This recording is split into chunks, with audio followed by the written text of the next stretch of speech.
Welcome to our podcast. It's selling the garden state.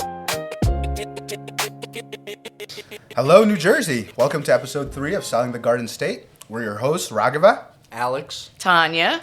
and today we have a very special guest, someone that I look up to in our office, someone who's a jack of all trades, we would call her, Angela Squeo. I would also like to mention she is our first female guest of the podcast. So thank you, girl power. Girl Woo. power. Woo! Thank you. Thank you for coming having out. me. Yeah, and you made it on Appreciate such short notice, too. We much No appreciate problem. that. That's what happens when you're an empty nester. You have time on There we your go. hands. That's what we like to hear. Yeah. So tell us a little about yourself. Oh, okay. What are you doing now? What am I doing? What am I doing now? Our Oh, podcast. Gosh, what are we doing now? I'm doing your podcast now. Yeah, so this has been a long journey in real estate. 36 years in as a licensed real estate agent / broker, salesperson. And you know, there's a lot going on in 36 years. So yeah, then now I'm also adding on this piece of training agents about personal finance and their bookkeeping and, you know, keeping their finance in order. So I think there's a massive shortfall in training. You know, there's a lot of real estate training, right? Training for this, training for that, training for that. But nobody teaches you about finance, right? And so that's been my new passion, aside from still listing and selling real estate. So what made you get into real estate all those many Oh my years God. ago? Let's That's hear a the very Funny beginning. question. Okay. So back in the day, they used to have these infomercials at like 2 a.m. And there was this guy, and forgive me, I don't remember his name. I'm sure somebody will remember, but he used to have these like buy properties for no money down. And so my father, who was in Florida, was, you know, he's an Italian immigrant, and he's always looking for like that angle, you know. And he called me one. I got a guy. He called me one day and said, "I like this guy. You should do this." Now I was working in Manhattan as working in the wholesale garment industry. I was working in the schmata business on 7th interesting. Avenue in Manhattan. And what are you talking about? I'm going to do real estate. I'm not going to do real estate. I'm working in Manhattan. I'm living in Jersey, working in Manhattan. And he's like, no, you gotta do this. You gotta buy properties. So I called my local realtor. I bought the program. Back then it was like $700, which was a fortune. And it was like, oh, okay, there's some merit to this. So I made an appointment with a realtor and said, show me some properties. And he did, and he took me around, and I was like, tell me about your, like, what do you do, you know? And he did. He's a local realtor, still in business, and I adore him. But he really kind of made me understand that this was something that I could earn a living at. And so I decided, okay, I'm going to go get my real estate license, which I did do. And 2 weeks later, I went to my boss in Manhattan and said, I quit. I'm going to go be a real estate agent. And she was like, are you out of your mind? Like, you're on track to be the VP of the company. What are you talking about? I'm like, yeah, I'm out of here. Was it that one It was particular 27. interaction that geared you towards real estate? It did. And then I did some other research. You know, back then there was no internet like we have now, 36 years ago. But I talked to this realtor and that realtor and did some, you know, communicating and understood that you could actually make a living at this. And, The rest is and it history. interested me. You know, I've always been a salesperson. You know, my sister said I could talk to this wall and it will talk back to me. You know, that I could talk to anybody. So sales is just kind of in my blood. And it didn't matter if I was selling schmatas or as I was selling real estate. Selling. And the dollars were bigger. The potential dollars were bigger. Right. Not the out of the gate dollars, but the potential dollars were bigger. Would So- sorry Yeah, no for cutting you problem. off. Would you classify like selling real estate as kind of more of a gamble almost? Taking a really big risk. So that's a really good question. I as an entrepreneur, you are responsible for marketing, follow up, finding the clients, gaining the client's trust, engaging the clients finally into some sort of contract, following that contract through, and then hopefully you actually get to closing and you get paid, right? And in that process, you are also responsible for all your expenses, and you're responsible for all your payments of taxes, right? This is a big piece. When you work in the real estate, in a 9 to 5 job where you're getting a paycheck, they take taxes out, and you don't have to worry about the federal government knocking on your door. There's been a tremendous number of realtors who've had the IRS knocking on their door. Maybe heard you those guys, stories. I myself am guilty. There were years that I owed money and I didn't estimate taxes well enough. So there is a big difference between being a 1099 independent contractor responsible for all your own everything, and the adverse, or the opposite is you go to work at a 9 to 5 and you get a paycheck every month, every week, that has taxes taken out. So big difference.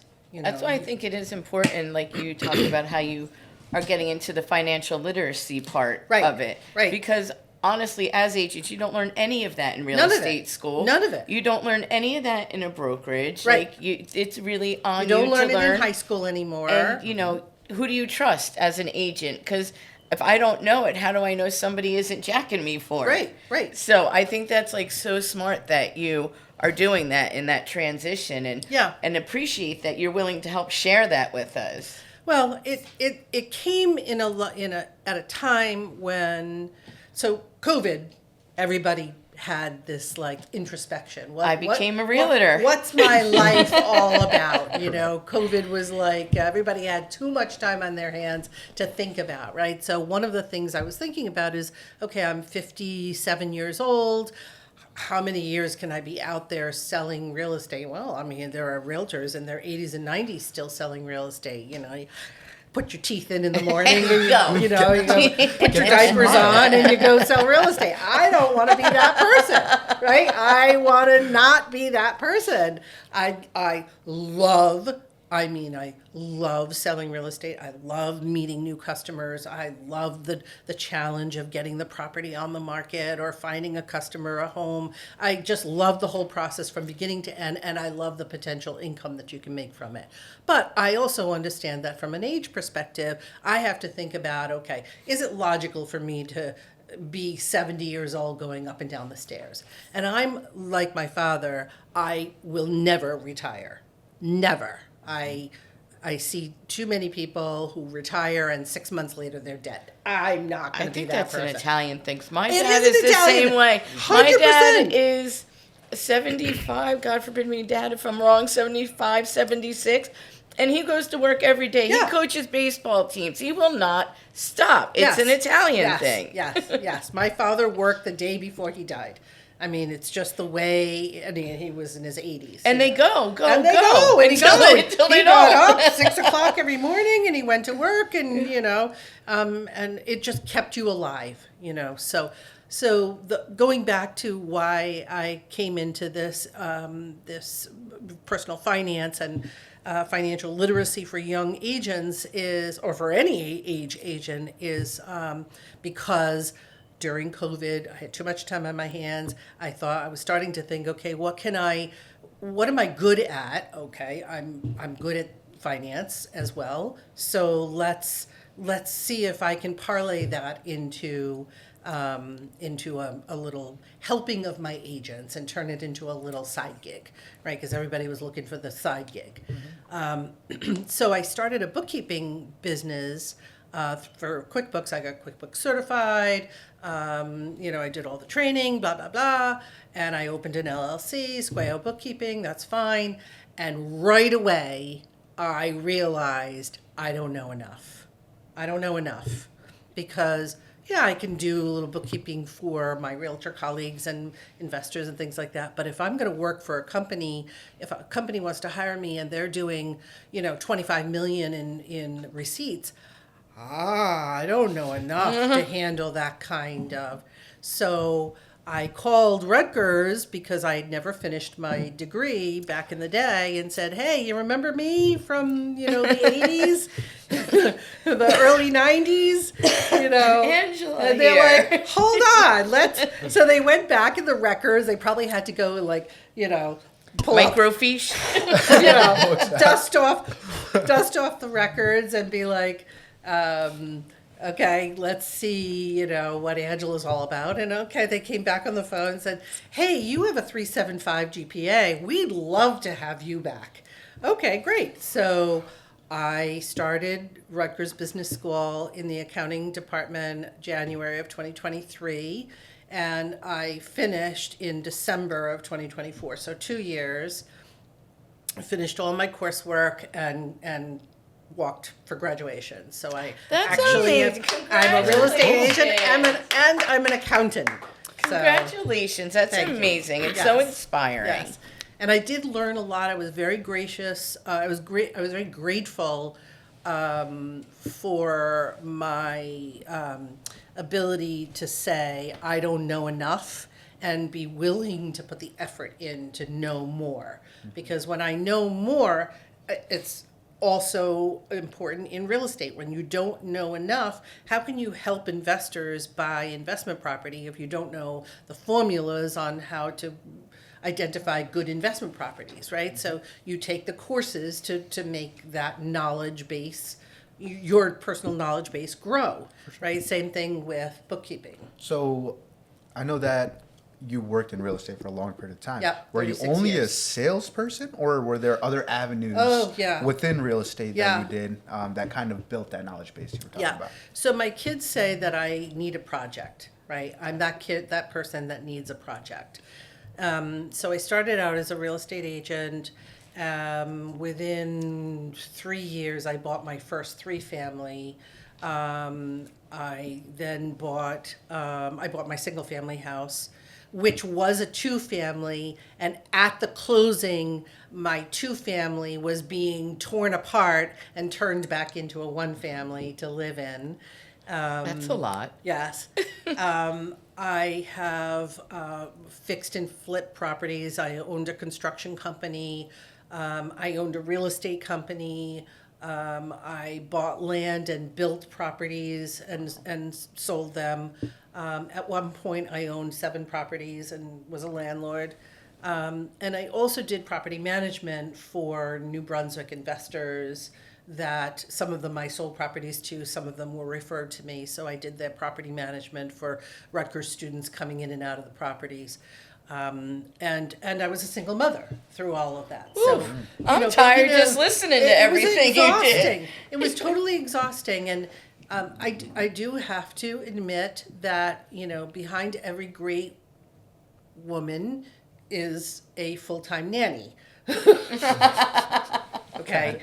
So I had an amazing full-time nanny to take care of my son who worked 7 days a week, and I paid her very well, and she became family, truly family, to the point where when I had my daughter, I named her after our name. I love that. That's awesome. So she was very instrumental in my success because she gave me the freedom to know that my child was 100% loved and cared for, fed, did Safe. everything, right? And then I could go to work. Mm-hmm. So she was like my house husband or housewife. What motivates you? You're one of the most successful realtors that I know. So I want to know what motivates you and what keeps you motivated. Yeah, that's a really good question. So motivation for me is like this internal drive. hate being, what's the word I'm looking Stagnant? for? Like stagnant, right? Yeah. It drives me crazy. And even if I'm watching TV, right? My phone is with me, and I'm playing games while I'm watching TV. Like I can never be doing just one thing, right? If I'm reading, I also have music on. If I'm doing bookkeeping, I also have videos on how to improve, a particular topic on QuickBooks. If I'm doing real estate, I'm also, I've always got multiple things going on at one time. Multitasker. I am a true multitasker. And there is a theory that you can't get anything done 100% well if you're multitasking. That's not true. And I think that's not entirely true. If you're really well versed at multitasking, you can get a lot of things done. And organization. Right, and I'm cooking, and I've got the phone to my ear, and I've got my iPad going, and my kids are, and anybody who's a mother knows that you have to multitask. But just add real estate to the layer, add work to the layer. Is that also an Italian thing? Probably. My parents were Italian immigrants. They came with no language. They came with barely any money. And, my father's big saying was, I work 1 job, 2 job, 3 job, all my life, 1 job, 2 job, 3 job, Okay, yes, he was always working. My mother he ran a business. He went to work at a factory, then he would at 3:00, and then he would come home and he would work his business that he owned. He sold industrial supplies. So he would fill his car and he would go to all these companies and he would sell his wares. And my mother would be home and she would be cooking, and he'd come home at 7, 8 o'clock, eat dinner, take a shower. And then, we would all sit at the kitchen table. I would do my homework. My sister, my brother, we would do our homework. And my father would have his books out. Now, mind you, he didn't speak English. He didn't read English. He didn't grow up in an American's English-speaking country. And so he had to learn, sometimes he'd pass the book over. What does this word mean? But we'd all, for an hour and a half or so, we'd all sit and do homework, So now, do you speak fluent Italian? I do not. I can swear at you in Italian, like nobody can swear at you in Italian. But I can say, small things. But, you have to realize that when my parents came from Italy in the sort of mid-50s, it was not very popular to be from another country. And they moved to a very white American neighborhood. So their argument was, we want to become American. We're never going back to Italy, although they loved Italy. They knew they would grow their children here. This would be their home. So, they spoke English to us. And they would do, they would do our homework with us, but it wasn't that they were helping us. They were learning with you. They were learning with from us, right? My mother, what are you doing there? What are you doing there? And I would move the book over. I love that and, story, though, of how your family sat together at the table. Well, that's wonderful. Back in the day when people actually would sit down and have. I think that's why I feel it so much, because it just doesn't happen now. It doesn't happen, so right? It didn't happen to me. My kid who was off to dance, who was off to football, who was off to, nobody sat. I mean, dinner was like in the car, Drive here's a, here's a burger. Yeah, I tried not to do drive-through because it's super expensive, but we all try not to, but we find ourselves but there are days, there are days, and then I'm in the car, and I'm, thank God for cell phones, because 90% of my business was cell phone in the car with one of my kids in the back. You just keep moving. So I think that was the long answer to your question about motivation and what kept me going. It's just never stop moving. Even today, my kids are like, okay, what's the project, Mom? I'm like, okay, bookkeeping is my new project, and I can't just be doing one thing. Gotcha. So what was one of the main factors that contributed to your growth in the business? Because to be in this industry, you have to be persistent and it has to be consistent over a long period of time, right? Yeah. What are some key practices that you still utilize or utilize in the past to grow? Yeah, good question. So I think a lot of what happened, so my first year in business, I made 26,000. My second year, I made 52,000, and my third year, I made 126,000. So I basically doubled each year, and then it just got better each year, and then I kind of plateaued at around 250,000 a year for years, many years. And I think what happened is the gift of gab, and also being highly organized, highly detailed, and That's highly where I'm organized. gonna lose it all. Yeah, highly You detailed, just highly shot organized. through the heart right there. Yes. Everything but organization. So close. Yes, sorry. And also, I understood that education was key to my growth.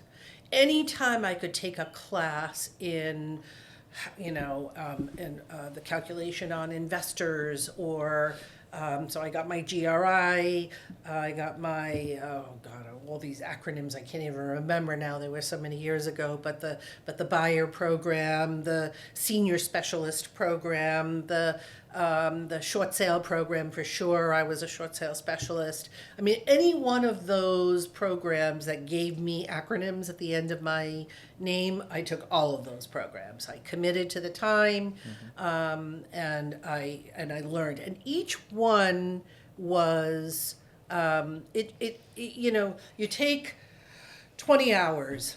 What you really get out of 20 hours of a class is about an hour's worth.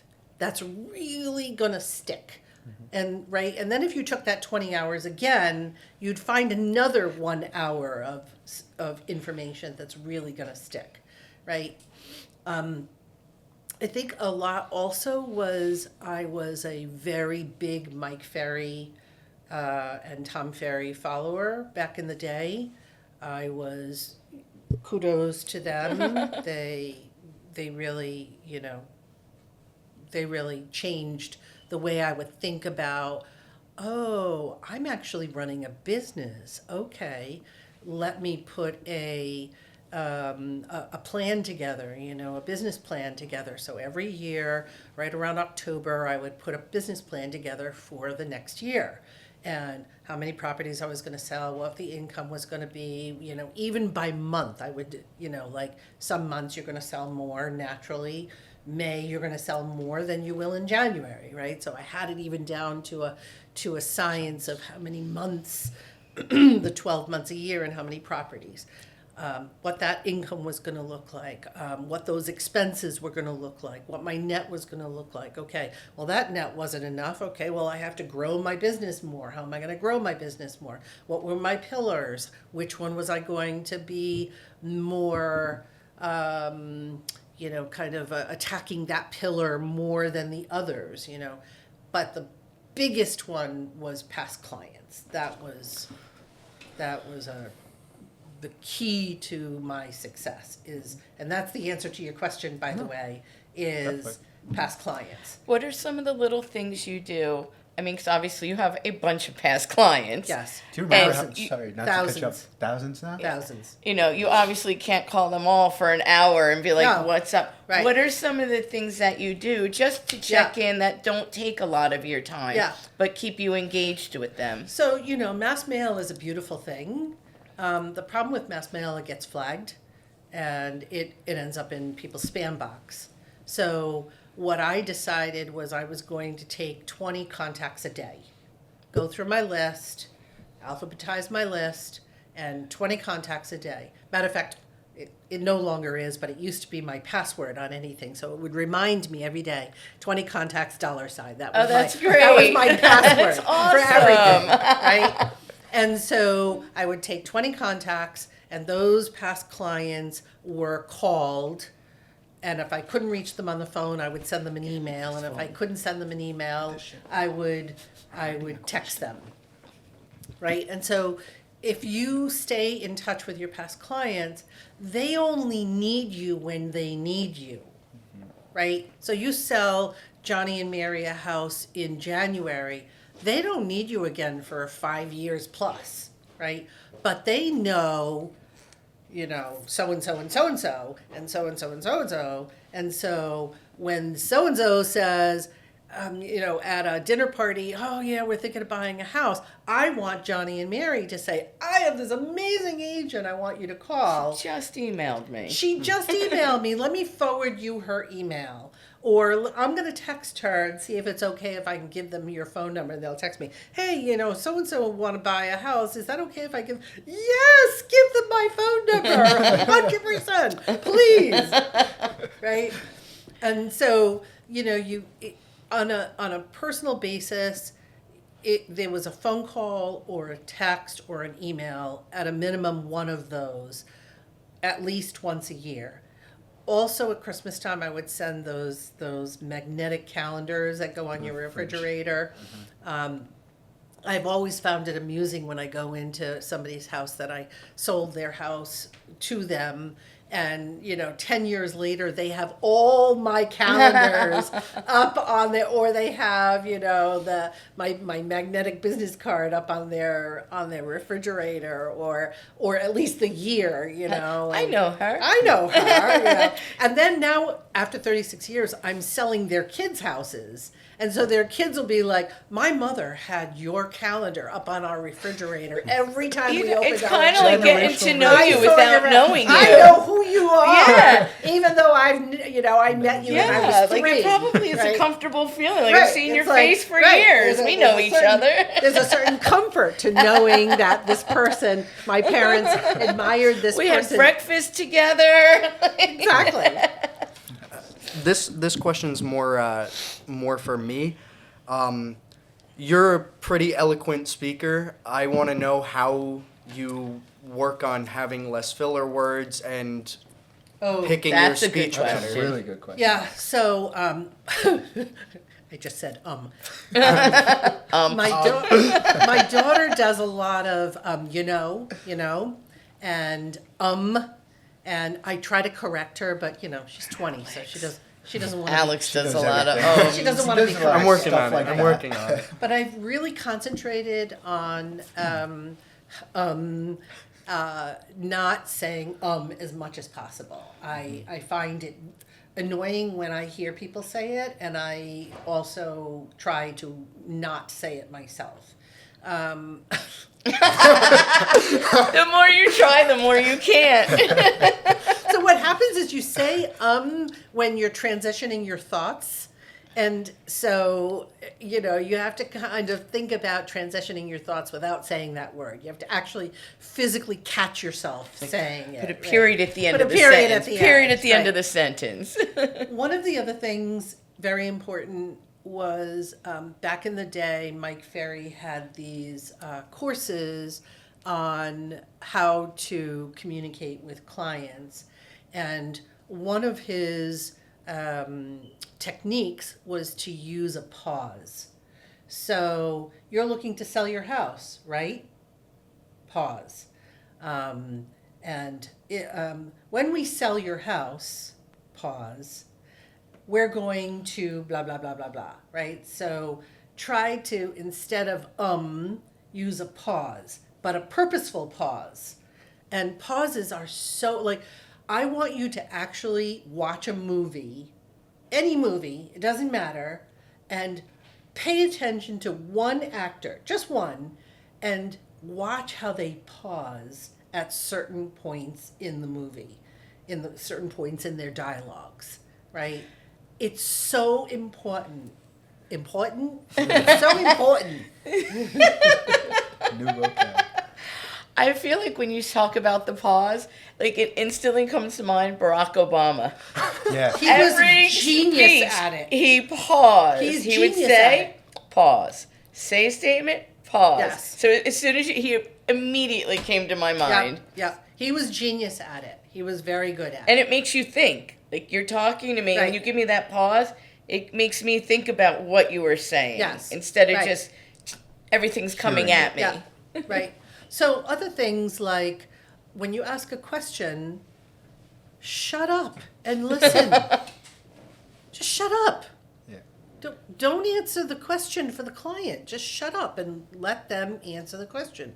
And as they're answering the question, you can be formulating your next question, but definitely, don't interrupt them. For sure, don't interrupt them. Let them finish their thought, and then continue with your next question. Yeah.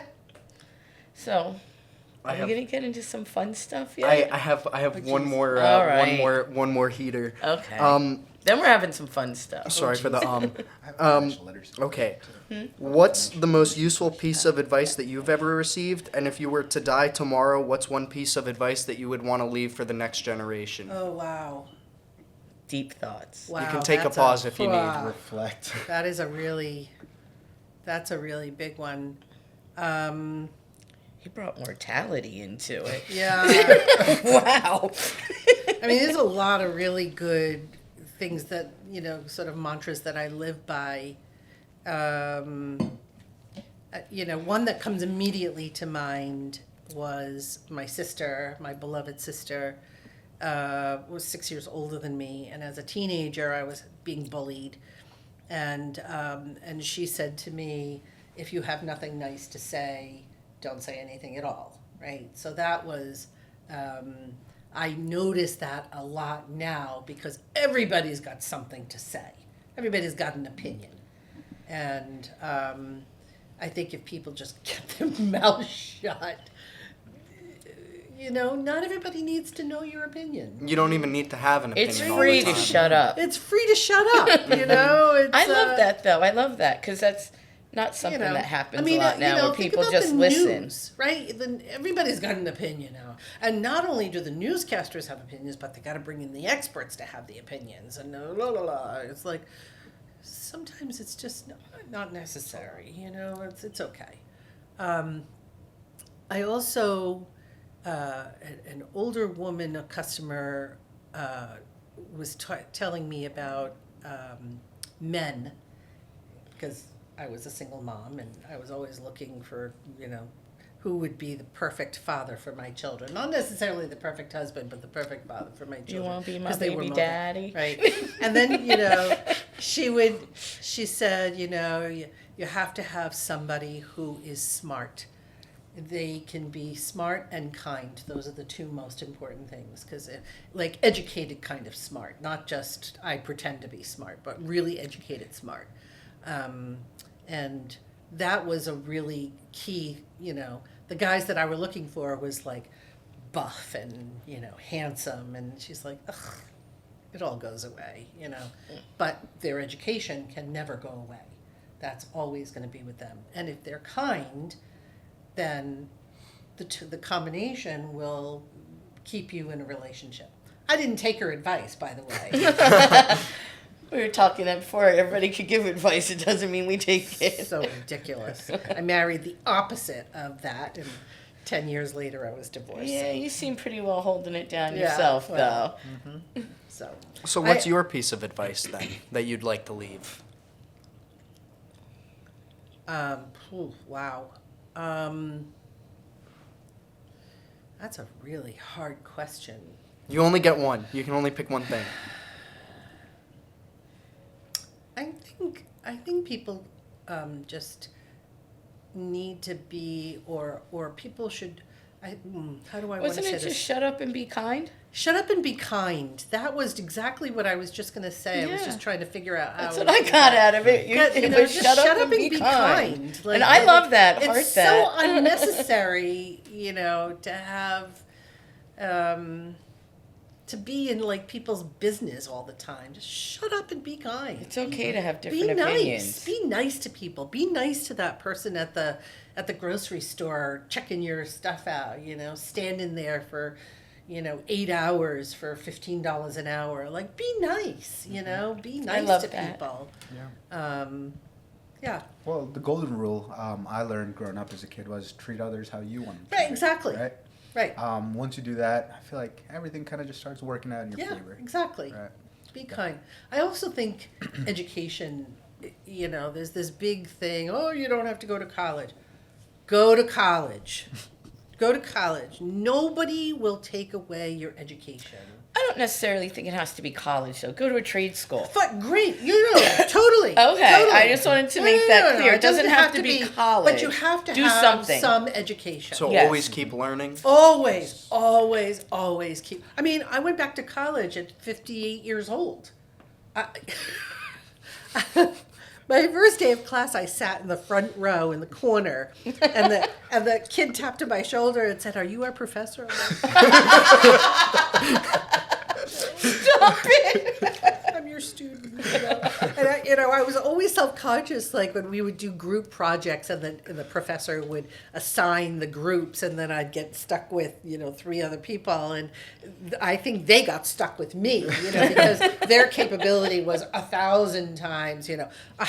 I came into class that first day. My laptop was in my bag, but I opened a notebook. I actually bought a notebook and the textbook. I bought a $150 textbook, and I opened the textbook and the notebook to the first page. Then I looked around, and I'm blind in this eye, so I looked this way, and nobody had a notebook and nobody had a textbook, and everybody had these little itty bitty laptops open up, and I'm like, Does that remind you of me in the office? Always taking my notebooks and writing notes. things have definitely changed. Okay, I got to learn how to, and who's got a tablet that they're handwriting in the tablet, and who's typing it like 79. Meantime, I'm like hunting. ASDF. Yeah, I love handwriting stuff, but I can't read my handwriting sometimes. Right, so- my daughter says my cursive is a doctor's, Doctor's writing. right. Angela, did you get when I said ASDF? Yeah, it's the order of the Oh, keys. yeah, right. Remember, we had typing class Right, back in right, the day. right. And we I used to did have too, to in do fifth that grade. over and over and over again. I went to an all-girls Catholic high school, and my mother, being an Italian immigrant, uneducated, said, you cannot take she was very involved in the courses I was going to take. You cannot take this typing class. Why? Because girls who take typing become secretaries. I was going to just say to become a secretary. Who knew that typing was going to be, key and instrumental to... Kids don't even the- learn it now. It's just Right. naturally learned. They've taken, It's like they've also breathing. taken cursive away. No, because they don't handwrite They're bringing anything. it back. I agree with that. They are bringing it back. Wait, actually? Yes. Got signed Yeah. into law. They're bringing back cursive. Let's Since we're on go. the topic of schools and curriculums in school, Yeah. so recently, while I was in high school, actually, back in Not 2017. that recent. Yeah, I know. You are old. It's hard to You say. are I'm old. starting to get old, all right? How old are you? I'm 25 now. Yeah.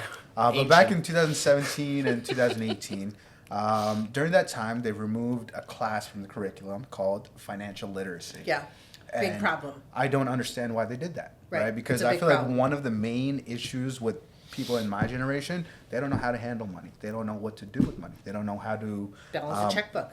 Yeah, they Even don't know write what a to- check. Yeah, exactly. How to put savings Yeah. away. If you have a business, what are you supposed to be putting aside? What are some other costs that are gonna, how to live with money? Yes, right. We don't learn that anymore. Right. So It's a big problem. Yeah.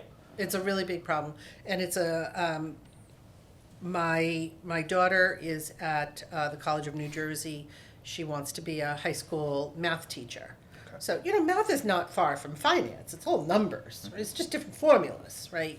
So I told her she has to take an accounting class. I don't want to take an accounting class. I'm like, Katie, you have to take an accounting. You have to take at least a basic finance class.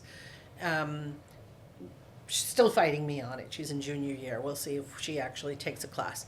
So I think every student should take a basic accounting or at least a basic finance class. They should take a basic law class. They should take a basic management class and probably a basic marketing class, although marketing is, everybody's learning marketing and social media at this point. I think those are key, a little bit of law, a little bit of management, and a little bit of personal finance. I think those are key classes to the baseline understanding of personal finance. If you can take a personal finance class, that's great. My daughter, I told you, went to Catholic school, and she did take a personal finance class before they got rid of the class. And she brought me the book. I wanted to see what this book was, and I was sorely disappointed. Sorely disappointed. So part of my bookkeeping or my accounting business, one of my goals is to teach realtors personal finance, right? Starting with either Quicken or QuickBooks, and creating an understanding of where your money is going. Like, could you tell me? I can tell you right now exactly how much money I made and what went to each category of my world. What went to groceries, what went to insurance, what went to health insurance, what went to life insurance, what went to car insurance, what went to disability insurance. I can identify what money went to my daughter, broken down, tuition, da, da, da, da, da. I can give you a report. Matter of fact, I have it with me because I'm going to see my accountant today for taxes. And I can tell you exactly how much money I spent, and I can compare it to last year because I've been doing it now for 30 years. I can compare it to last year, and I can also estimate what, based on past knowledge, I can estimate next year. So next year I know this bill is coming in or these bills are coming in, right? Okay, so that's baseline understanding of how much money I'm making and where is my money going. And at the end of Angela when I grow up. at the end of the year, people are like, I have no idea where my money is. Like, People, me, right? and me so are the people. My goal is, and because I'm in the realtor world, I'm going to, present this teaching to realtors because I see there's just a tremendous lack of training in this area. So that's the baseline. And then, like, what are the different kinds of insurances that you should have? What are, if you're going to create some sort of savings account, what are the different kinds? What is a mutual fund? What is stock and ETF buying? What's the difference? What platform should you buy? How should you buy? Why should you buy? Why do you buy that stock and not that stock? I mean, I'm not a investment advisor at all. I'm not licensed in that. I'm not certified. I'm not, no way, shape, or form. But I have some baseline information that at least I can share. What kind of insurances should you have? Why do you need this kind of car insurance versus this kind of car insurance? Like, nobody teaches you that stuff. No, I'm right? hearing you say everything I should know. I feel like I'm having anxiety over here. I don't know any of that. But thanks. The other day in Oh, this it got hot in here. in this room, we had a meeting about why realtors are allowed now in New Jersey to have an LLC be paid to their LLC. So why do you even need an LLC? Okay, the advantages and disadvantages of it. What is an LLC? Why would you need an LLC? That'd be a great topic to get her And back then- here, wouldn't it, guys? And then, then I pulled out the tax forms, the IRS 1040 and the Schedule C and the Schedule, and done how they numbers all on me. connect to each other. And everybody was like, what? Like, I just hand my stuff to my accountant and he hands me back. Like, don't you go through your... No. Okay, we're going to teach you about that. Yeah.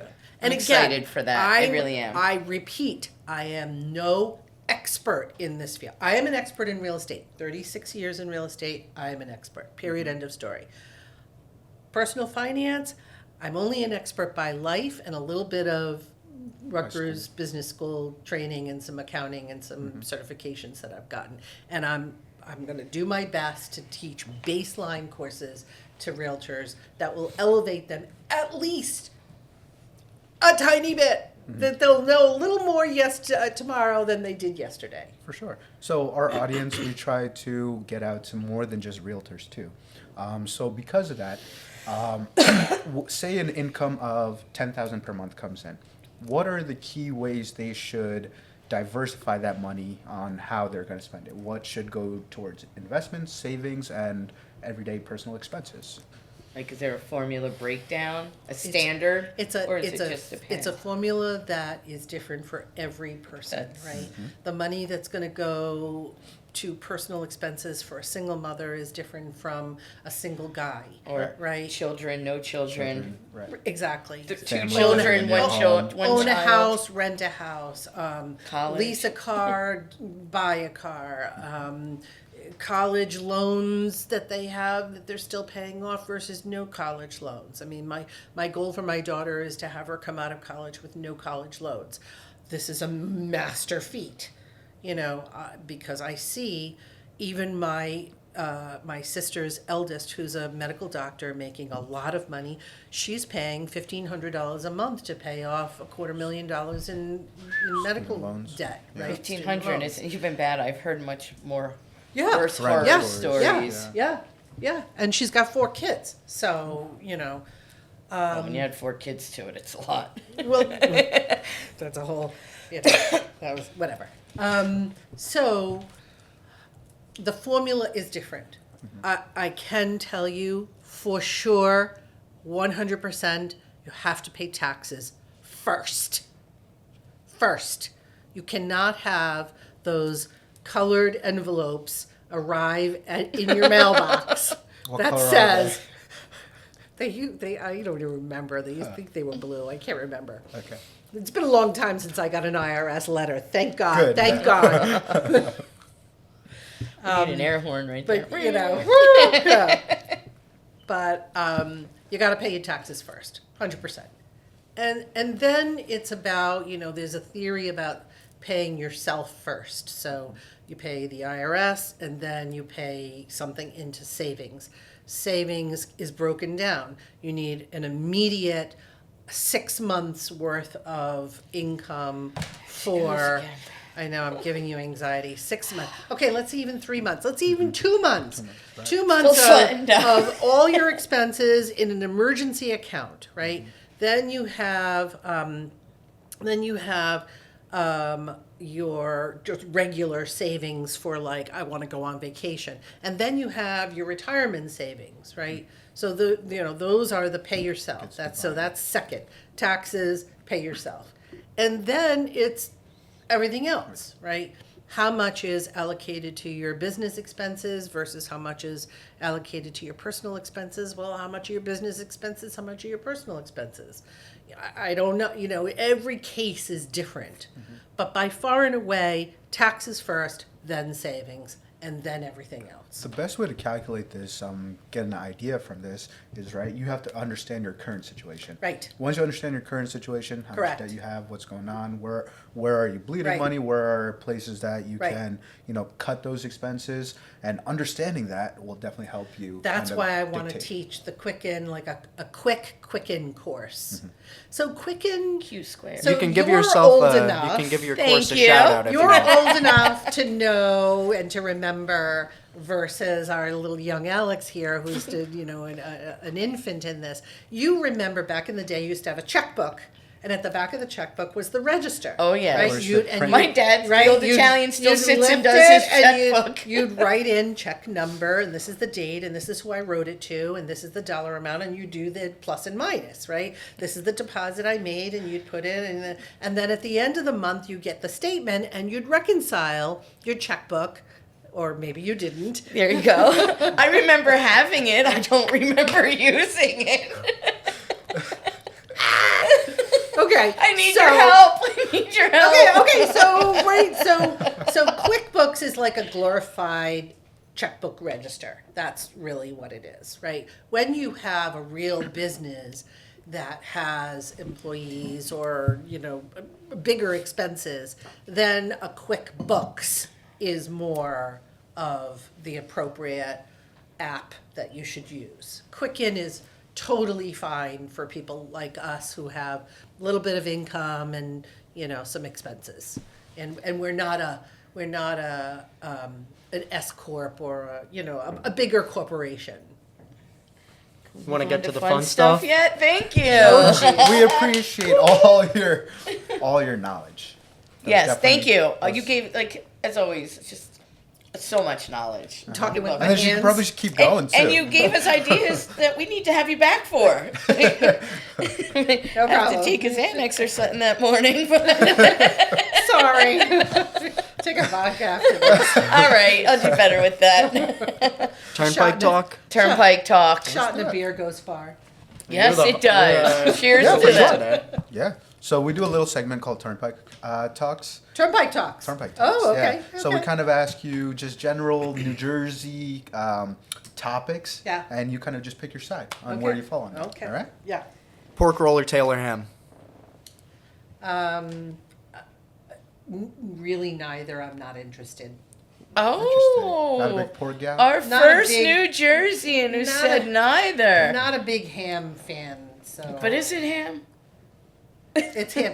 Like if you It's if you're gonna ham-ish. give me- if you're gonna give me a ham, I want a prosciutto. You know, I want the Italian, the real Italian prosciutto. I want Gotcha. that's my Quality. yeah. Right. The pork roll and Taylor ham is like Yeah. What's your question? Does Central Jersey exist to you? oh totally, Okay. Okay. totally, right. 100%. Middlesex, Somerset County, Hunterdon County. Yeah. Okay. Morris? Would you include Morris and No. Monmouth in there? No, Morris is north. Okay. Yeah, and Hunterdon, not Hunterdon. What's right below us? Mercer? Mercer. Yeah. Mercer and. I live in Mercer. We're south. Ocean Hunterdon. Yeah, that's south. Yeah. I think that's south. Mercer's like the first, the top of the south. The top of the south. Right. And I know that because I live there, Yeah. and they say the long O. Yeah. You know, it's your yeah. phone. I think and your Central home. is Middlesex and Somerset County. Yes. And maybe And a Hunterdon. little- and Hunterdon. And Hunterdon. Yeah. What I about think the Warren? beginning of All the way- Union too, like Scotch Plains area. That's still kind of central. That's the end. That's the end of it. That's the Union. top of the Yeah, Central. yes. Yeah. Yeah, I agree with you there. Yeah. And you wouldn't say Warren County is in there too? Because it's No. kind of like in the same line as Central Jersey, but it's just all the way out Yeah. west. It borders PA. Yeah, I mean, you know, I actually think Jersey is really more 5 categories than 5? yeah. Okay, So, so- I think it's North Jersey, Southeast, Southwest, Got it. right? Because Philly people Right. are not beach people. They're totally different people, right? I live like closer to Philly. They are totally They're different. totally people. different people. They're crazy. Okay. Then in the middle, you have sort of Central Jersey, which I consider more of Middlesex and Somerset County. And then you have this sort of western, like Bethlehem, you know, this side, Phillipsburg. Up by and the sort of- Delaware Water Gap. Yeah, there. All the the Delaware Mormons. Water Gap people, because those people. Hope, New Jersey is that up even there. That's where all goes- the Amish live. That even goes up, you know, and then maybe there's 6 areas. Yeah, Maybe like there- you know, subcategories. so north and I love how she's looking at it. Like she Right. sees it. Yeah. She I'm sees it. I'm a very visual person. I love I'm a very That's fine. visual person. Don't ask me the name of the customer that I sold my first house to, but I can tell you that they had green vine wallpaper in their bathroom. Okay. Now, that's Nice. not easy to forget, though. I have a very visual memory. All right, let's yeah, go on so- to this. Sub or hoagie? A sub. All right. Last A one. hoagie I is think? more of a We Philly got one thing. more. Yeah. What's your bagel order? That wasn't it, but all right. Toasted sesame with Springsteen. Yeah. toasted sesame, egg, bacon, tomato. Nice, a Sammy. And Springsteen or Bon Jovi? Oh, both. You can't pick. Bon Jovi. I mean, Springsteen. I mean, you know, Springsteen is, and both of them. I mean, you can't. How can you pick? I'm gonna throw a random one out there. It just jumped into my head. I hope you guys don't mind. Yeah, whatever. Who is your favorite actor or actress from New Jersey? Because we have a lot. Oh wow, that's a lot. Name a few because they're not coming to my mind. Well, we have Joe Pesci. Oh yeah. We have Meryl Streep. We have Susan Sarandon. The one from the. Go ahead. From I don't remember her name. She went to my high school. From The Conjuring. I don't know off the top of Probably my Joe Pesci. Joe Pesci? All right. Next. But he was in Godfather, not Godfather. Goodfellas. Goodfellas. Goodfellas. You think I'm a joke? No, what? Because when he shot at his feet, yeah. he was like, it was something like that. What do you think I'm joking? Yeah, You think I'm joking? funny? You think I'm funny? What's your worst open house story? Craziest thing that's happened at one? I don't really have an open house issue. A showing, something. A showing, yeah. So back in the day, I was showing a lot of real estate investment properties in New Brunswick, multifamilies and things like that to investors. So there were college students living there. So you never knew what you were going to find when you opened the door to a dwelling that had college students in it. So anyway, I knocked on the bedroom door, nobody answered. I opened the door, and there's this guy splayed out, completely naked college student. Oh my God. Completely naked, and I didn't notice him at first. I kind of opened the door and walked in, and the customer walked in behind me, and then we were like, okay, and he slept right through. Didn't even blink. That's hysterical. Didn't even crack an eye. Nothing. Slept right through. He definitely drunk the night before and was out for a few hours. Yeah. Did they buy the house? Oh, I don't. Who remembers? I think the worst, weird. I've been in hundreds, thousands of houses that had asbestos and radon and mold and how we're all even living, us realtors, after being in all those sick houses is beyond me. But the one that really stands out, we've all been in the big mold houses, right? Those are you get out of there as, You start gagging. you walk out, you're feel choking, a little itch in your But throat. the one that really, keeps repeating in my brain is, we walked in the basement. House was great. First floor, second floor, beautiful, very nice house. Walked in the basement, and the wall in the basement was cracked like this. Oh no. Right, pointing into the basement. Now that is a structural Damage. integrity. Kick the And wall, the whole house is falling literally, down. that house was going to come down. I was like, "Whoop, that's it. We're out of here." And the customer's like, "What are you talking about?" I'm like, "No, you don't understand something. The whole side of that back wall is going to come down, and we're going to be in it. We're out of here." But we want to buy the house. Oh my God. Okay. We love houses with structural damage. Oh my We'll God. take it. It's the kind of house that needed to be lifted.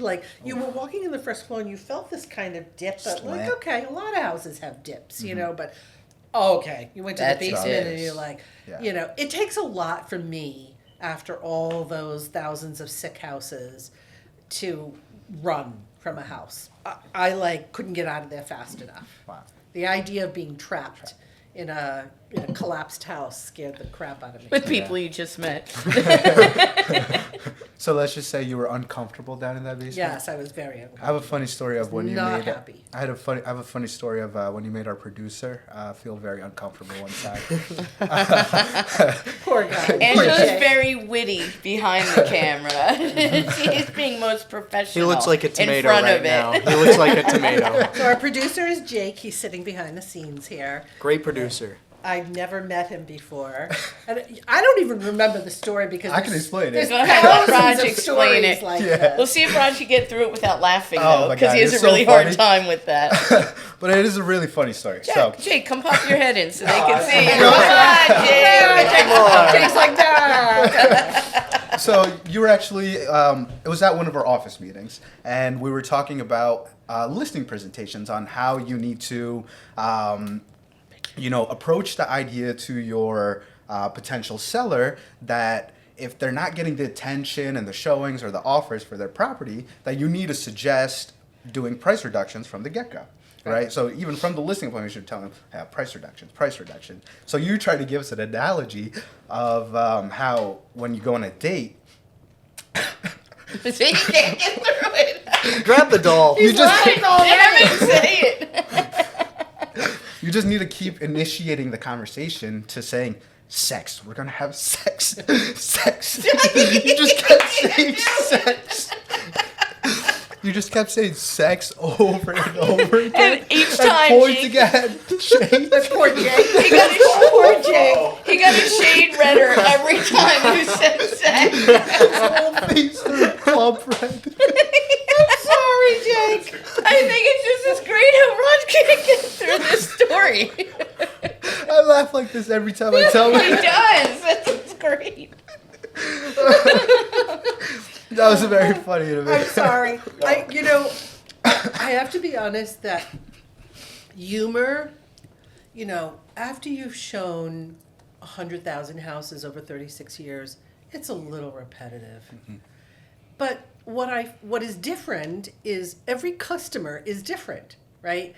Now, some customers are very dry, some customers are very funny, some customers are dumb as a brick, some are super smart, like Some are just assholes. some are just like, you're driving down the road with them and you want to open the car and push them out, and some are just the sweetest, loving, kindest people. But the thing that is universal with everyone is humor, right? And back in the day, like now, you get in your car, they get in their car, you meet at the property. That didn't used to happen, right? Back in the day, you'd meet at your office, they'd get in your car, which, by the way, you had to wash every week because you had people in your car. Right now, there's like water bottles and everything in my car because nobody gets in my car. Now we live anymore. out of it. So. Right, I haven't washed my car in like 6 months. But, you'd get in the car and you would try to initiate conversation, and some people were very forthcoming and some people were not, and sometimes you had to just break the ice with humor, and nobody doesn't laugh, my little double negative there, nobody doesn't laugh at sex. Everybody has a sex conversation, and so you throw in a little funny something and it breaks the ice, and most people are fine with it. I mean, of course you can't put your highly orthodox Jewish couple in there and talk about sex. I mean, that's not, you have to know your audience, but sex is That's going to be my takeaway today. Everything that you taught us today, and you were so full of information, I'm going to remember, have humorous sex talks with my clients, and I'm going to be a superstar. I would not start the conversation the minute they come into your car with a sex talk. Hey, did you hear about the hooker? No. I would find out who they are first, and then you can have That's my takeaway. bring in humorous sex conversations. Oh, that's great. I mean, I'm not talking about like X-rated, sexual exploits Nice. that you've had. Just funny, something funny. Guys, you want to hear something?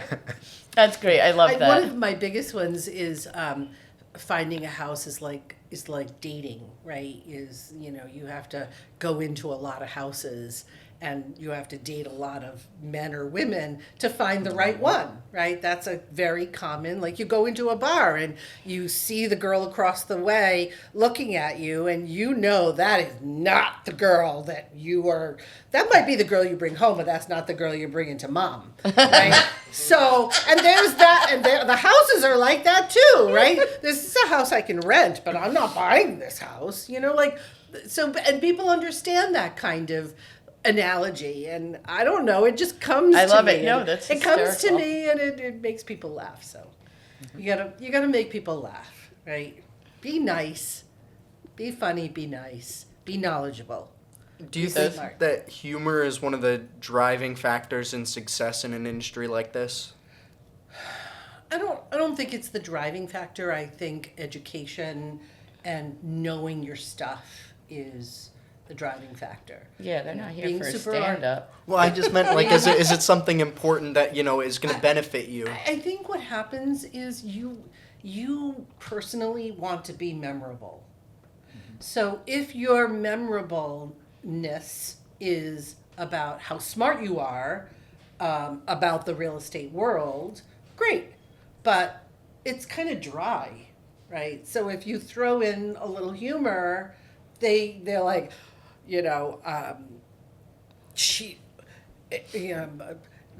hey, you want to buy a house? I hear you want to buy a house. We have a great realtor, Angela. She's totally inappropriate, but God, she knows her stuff. Like, okay, I'll take that. Right? Whatever it, there's thousands of realtors. How many realtors are there? Millions? At least 7. A lot, right? There's a lot of 7 realtors, right? So how do they pick me instead of Raj? 7? You We have half of the realtors in this room. beat him. You have to be somehow memorable. Yeah. And by far and away, you can be as funny as all. But if you are not capable, if you're not a capable realtor, if you don't understand the process and, they ask questions and you can't answer the questions, or if you're just not educated enough to, present it in a way that is meaningful to them, then they won't remember you at all, period, end of story. They're just going to move on to a different realtor. But if you're smart and capable and funny, Good Okay. combo. Jackpot. jackpot. I have one. I actually just remembered. I know we were talking about having a kind of a tag question that we ask. I asked this question last time, and we got a good answer from it. What's the biggest indicator that you find that you notice that someone's going to be successful?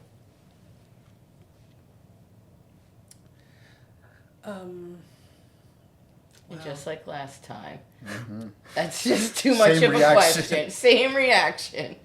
Let's try your We gotta question. wait. We gotta wait. We gotta wait. Let her sync with it. I think Yeah. she'll have a good response to this one. That's a really big question. So what immediately came to mind was there are realtors that are so dumb and so like, I don't even want to be around them, and yet they are highly successful. And there are realtors that are super smart and can't sell their way out of a paper bag, right? So what is the perfect combination? I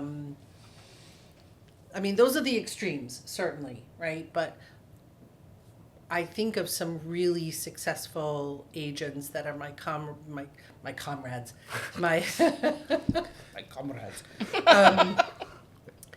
I think it just goes back to they're smart, they're organized, they're personable, they have some humor, but okay, so those are like personality traits, but I think the main thing about success is consistency.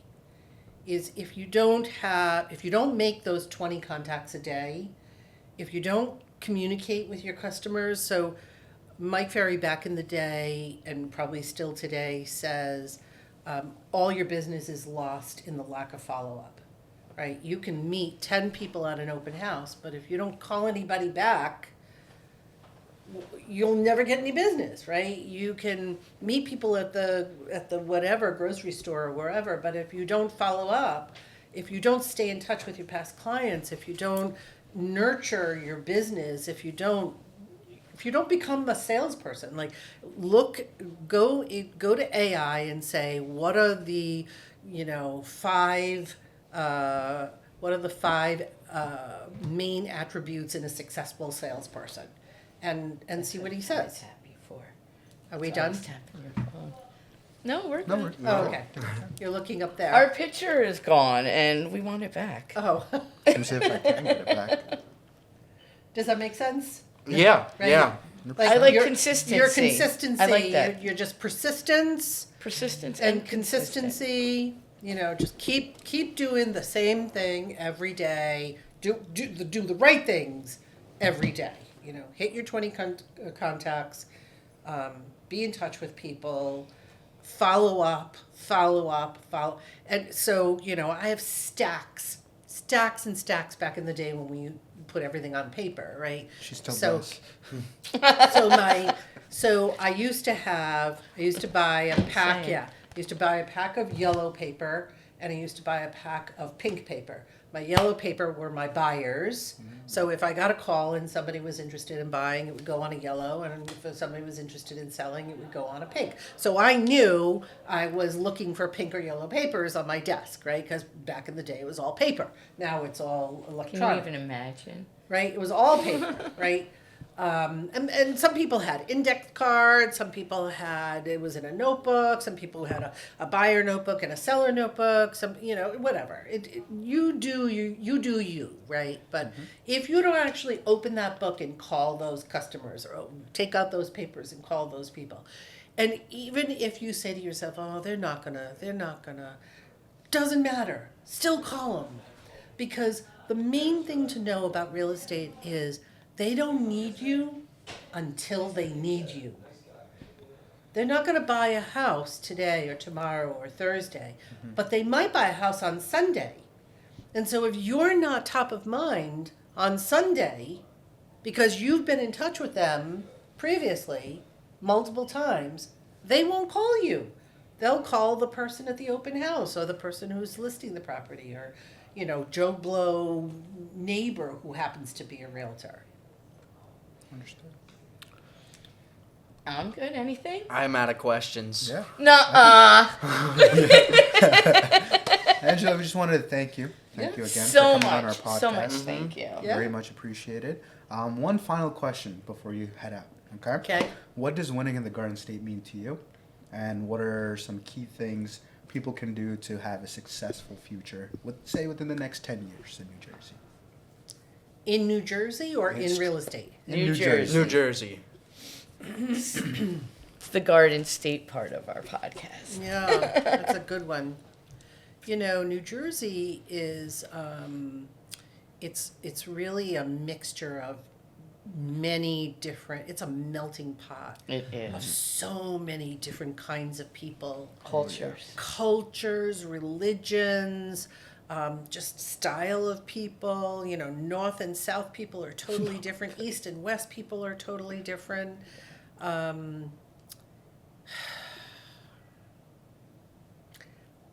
I think the main thing about the success of our people is in our education system. I think we do, for the most part, give some priority to our education system, and it's a Democrat thing. Great, I love that. I'm very, very all for that. I think our schools are super important, and I think that the Department of Education has been strong here. I mean, we have a lot of really good colleges here, Rutgers University. but Are also- you? Are you, right? Go are you. Go are you? But I also think, a lot of our people go all over the world, right? And you don't hear that a lot about people from, I don't want to pick on another state, but, we do produce smart people. Top lines. You can and- go almost to any state and you can run into somebody from New Jersey. Exactly. That's exactly right. So I think if you take advantage of whatever training you want, whether it be college or trade schools or whatever, I think you can actually earn a living in New Jersey and actually potentially elsewhere. I mean, I know my daughter, as an example, is at the College of New Jersey, which is known for its education program, and she's in one of the top programs in the state. And so she'll come out, easily getting a job. I mean, God willing, I'd like to shout out TCNJ. Right. My daughter's a graduate from there Yeah, as well. love the school. Great school. It's like this little secret school. It's so great. There's 7,000 kids. It's reasonably priced school. You It's cannot a get a state better school. education for the price. Yeah. I mean, Rutgers is about the same price, but Rutgers is a Well, for her program was more. major. There was no education program undergraduate at Rutgers. They don't have an education program. They have a master's in education. Seton Hall had an education program. Keene had an education program, and those were basically the three.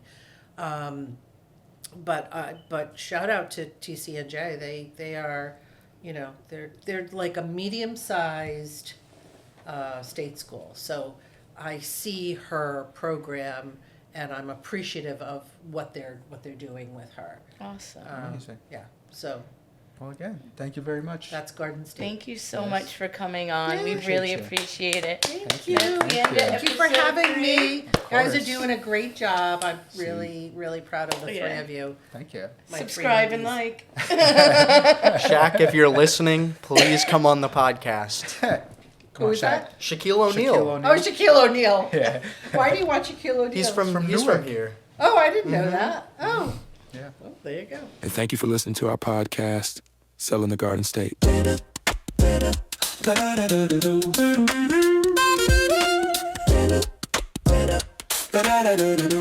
da da.